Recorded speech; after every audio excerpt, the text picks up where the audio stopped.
Sud, satu kata tapi berat konsekuensinya. Sud adalah hasil transaksi dari barang yang haram secara zat. Bukan cuma cara jual belinya, tapi apa yang dijual itu sendiri sudah haram. Contohnya, narkotika, homer, dan daging babi. Meskipun dijual dengan akad yang benar, keuntungannya tetap haram karena zatnya memang haram. Rasulullah Shallallahu Alaihi Wasallam bersabda, setiap daging yang tumbuh dari yang haram, maka neraka lebih layak baginya.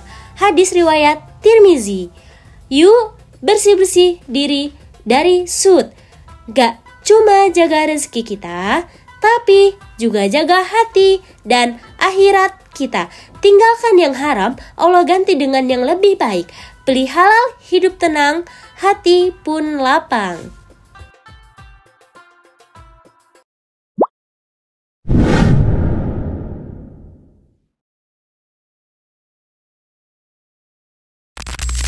Jadi begini Pak, besok kan sidang perkara sengketa lahan akan digelar. Ya terus, tolong dibantulah Pak, supaya pihak kita dimenangkan. Oh tidak bisa. Permisi Pak. Loh, kenapa kembali lagi? Maaf Pak, amplopnya ketinggalan. Amplop apa itu? Oh, ini tadinya mau saya kasih ke Bapak, tapi nggak jadi karena Bapak nggak bersedia bantu. Emang apa isinya? Cuma selembar cek aja kok. Tapi cukuplah buat beli mobil baru. Waduh, serius? Ya sudah, saya permisi dulu ya Pak.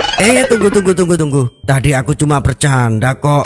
Ayo duduk, kita bahas lagi yang tadi. Sebagaimana cuplikan tadi, rishwah atau suap adalah pemberian yang diberikan untuk mempengaruhi keputusan. Dalam Islam, ini termasuk dosa besar.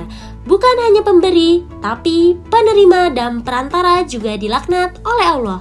Sebagaimana sabda Rasulullah Shallallahu Alaihi Wasallam, laknat Allah Subhanahu wa Ta'ala kepada pemberi suap dan penerima suap. Hadis riwayat Ahmad.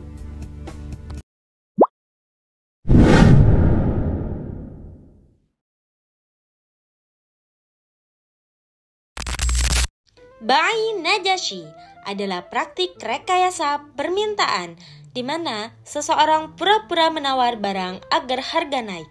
Padahal ia tidak berniat untuk membeli.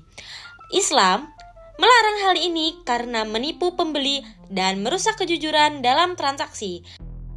Mari kita simak video berikut untuk penjelasan lebih lanjut. Menawarkan barang dengan harga yang lebih tinggi dari harga aslinya untuk menipu para pembeli, sehingga mereka membelinya dengan harga yang lebih tinggi dari harga aslinya.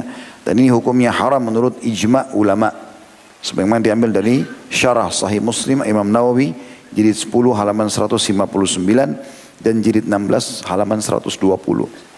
Jadi najis itu misalnya di Pegadaian, ya, di sebuah tempat gadai, misalnya dia mau jual rumah itu harganya 500 juta. Lalu kemudian dia taruhlah beberapa orang di situ yang dia orang-orang dia, kenalan dia, teman-temannya misalnya atau pegawainya. Dia taruh di situ, kemudian dia bilang, nanti kamu nawar ya, saya di sini satu, di sana satu, di sana satu, ada 4 orang, satu ada 5 orang di ruangan itu. Tugas mereka adalah kalau saya buka harga 500 juta, mereka harus saling menawar. Saya 550, saya 600, gini-gini. Padahal mereka ini bukan pembeli, mereka hanya untuk memanaskan pasar saja, supaya ada korban-korban yang kena itu. Itu namanya transaksi najas. Ini penipuan, tidak boleh, ya, tidak boleh penipuan.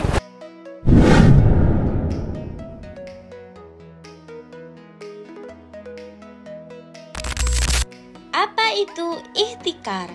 Mengapa Islam melarangnya dan apa dampaknya bagi masyarakat dan perekonomian? Mari kita telusuri bersama. Ihtikar secara bahasa berarti menimbun. Dalam istilah syariat, ihtikar berarti menimbun barang kebutuhan pokok dengan tujuan menaikkan harga agar memperoleh keuntungan yang besar, meskipun masyarakat kesulitan untuk mendapatkannya. Rasulullah Shallallahu Alaihi Wasallam bersabda, barang siapa menimbun makanan selama 40 malam, maka ia berlepas diri dari Allah dan Allah berlepas diri darinya. Hadis riwayat Ahmad dan Al-Hakim. Hadis ini menegaskan betapa beratnya ancaman bagi pelaku ihtikar. Dalam fikih Islam, mayoritas ulama melarang praktik ini karena menyebabkan kerusakan sosial dan ekonomi. Seperti contoh menimbun masker pada COVID-19 atau menimbun sembako.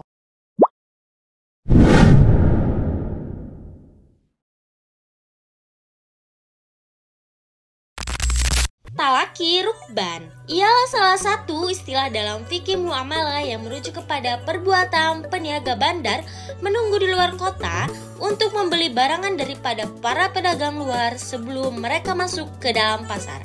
Tujuan perbuatan ini untuk mendapatkan barangan dengan harga yang lebih murah sebelum peniaga luar mengetahui harga pasaran sebenarnya.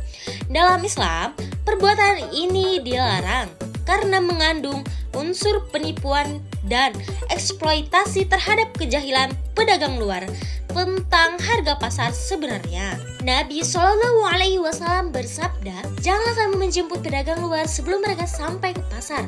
Maka barang siapa yang menjemputnya lalu membeli daripadanya, maka apabila pedagang itu sampai ke pasar dan mengetahui harga pasaran, maka dia diberi pilihan sama ada untuk meneruskan jual beli atau membatalkannya. Hadis riwayat Al-Bukhari dan Muslim.